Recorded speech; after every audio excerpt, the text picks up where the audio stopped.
Senhoras e senhores deputados, todos nós sabemos, senhor presidente, que os poderosos no Brasil, eles podem muito, mas eles não podem tudo. Eles podem, às vezes, quase tudo. E, recuperando na memória, nós sabemos que tudo foi tramado para impedir que a ex-senadora Marina Silva registrasse na Justiça Eleitoral o partido político Rede, que juntamente com outros brasileiros ela vinha construindo.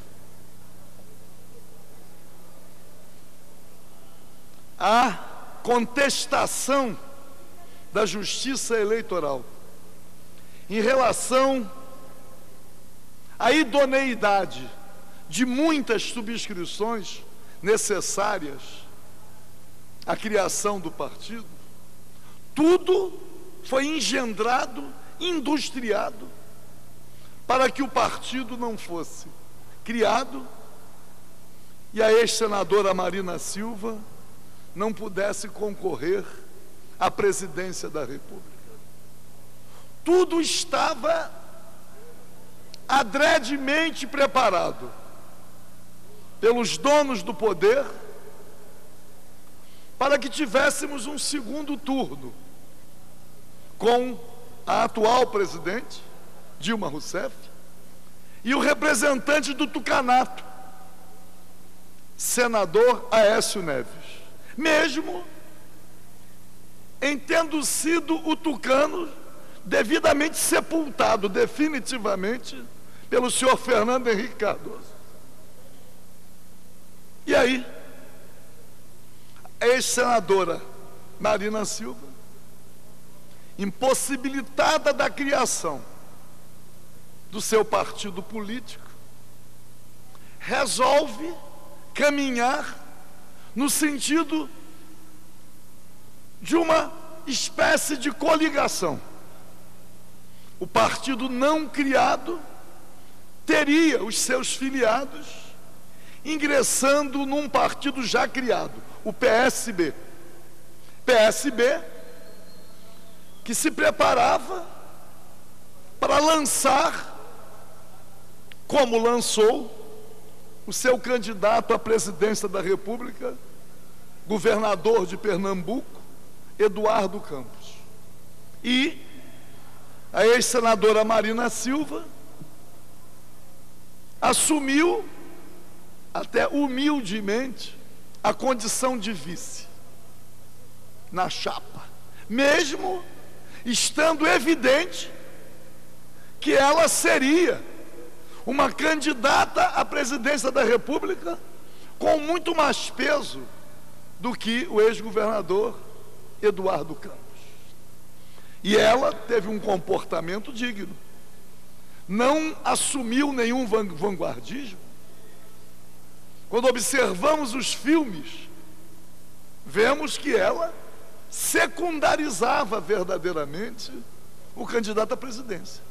Nos atos públicos, ela chegava sempre a 2, 3 passos atrás. Por quê? Porque os donos do poder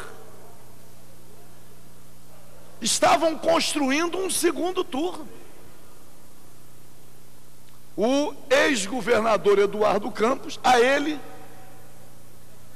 estava reservado não um papel secundário, mas um papel limitado.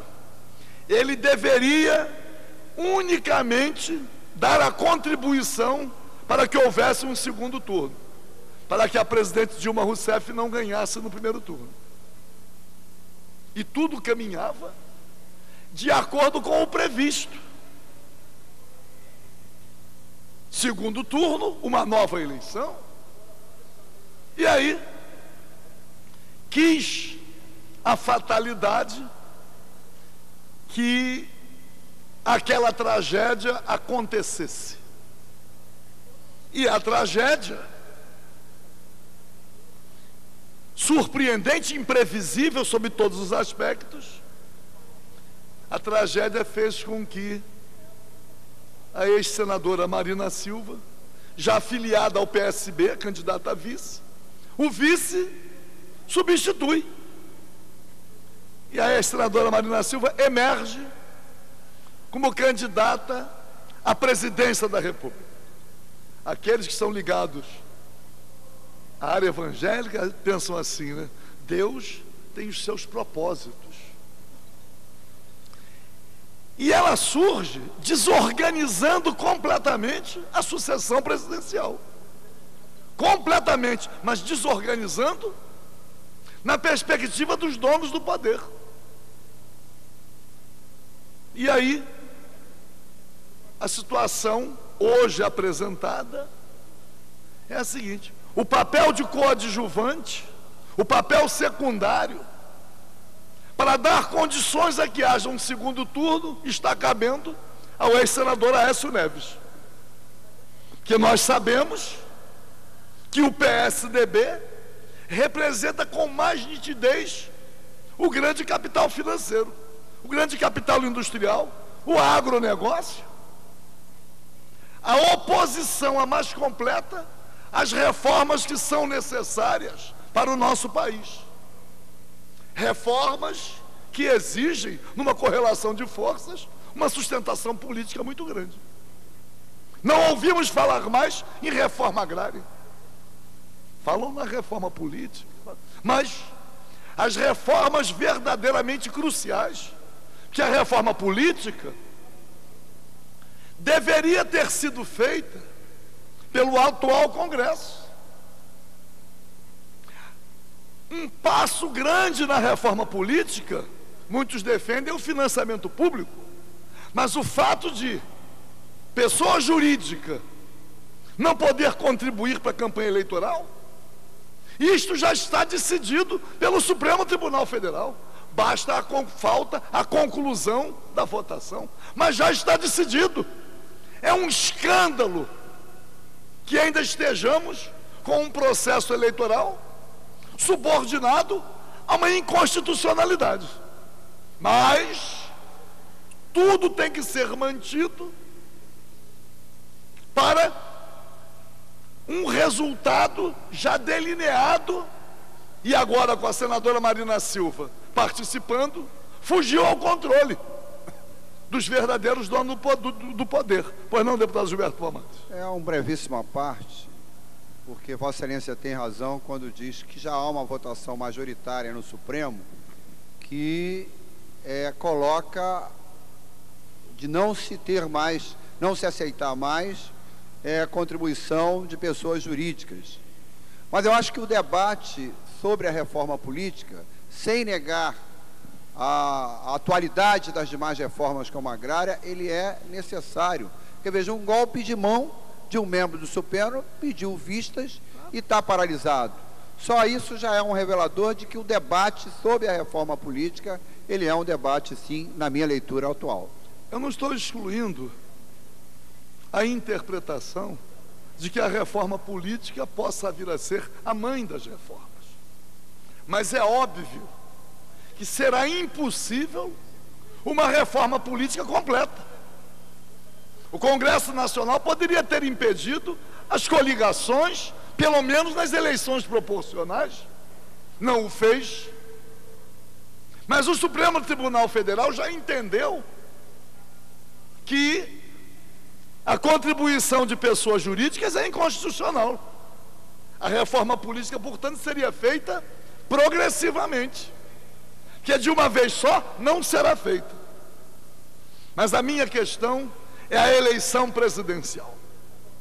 É óbvio que a presença inesperada da senadora, da ex-senadora Marina Silva, desorganizou ou reorganizou, e os donos do poder agora já não sabem mais o que fazer, porque eles esperavam e construíram previamente um resultado. Os meios de comunicação, os órgãos de pesquisa, tudo empurrando para um segundo turno, Dilma Aécio. E o Eduardo Campos, protagonista secundário, um ator secundário. Precisava crescer, mas não tanto, mas a ponto de possibilitar um segundo turno.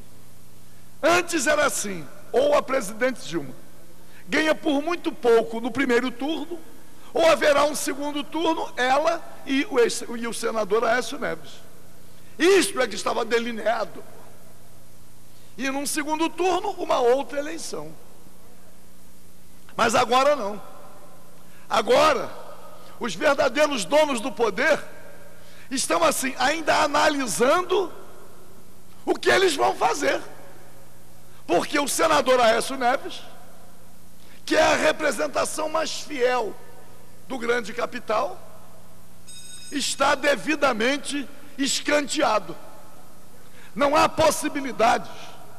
Ele não estará no segundo turno. Segundo turno, Dilma Marina. E aí mais,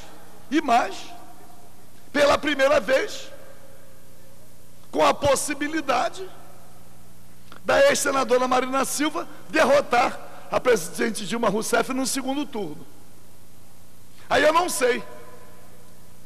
Eu tenho dito, senhor presidente, para concluir, que o termômetro é o jornal O Globo. Lendo o jornal O Globo, dá para compreender quais os propósitos das forças dominantes no nosso país. O que é que elas pretendem? Contribuindo para o atraso, para que o Brasil continue com um desenvolvimento controlado, sem distribuição de renda, a desgraça revelada pelo jornal O Dia, na Baixada Fluminense e em muitas favelas do Rio, meio salário mínimo, percentuais elevados da população. Então, senhor presidente, nem tudo eles podem, eles são surpreendidos. Não sei qual o caminho que eles vão encontrar para a realização dos seus verdadeiros propósitos. Fica em mim a esperança, pelo menos, de que o PSOL, com a sua candidata Luciana Genro, no mínimo tempo que tem, na mínima exposição que tem, excluída completamente de uma consideração mais respeitosa, de modo a possibilitar o contraditório, uma outra alternativa, que possa, ainda no tempo que resta, o povo brasileiro sair desse emaranhado, dessa camisa de força imposta pelos poderosos, e possa ver no PSOL, com a ex-deputada Luciana Genro, a verdadeira alternativa. Aí sim, senhor presidente, aí sim os poderosos serão verdadeiramente surpreendidos. Muito obrigado.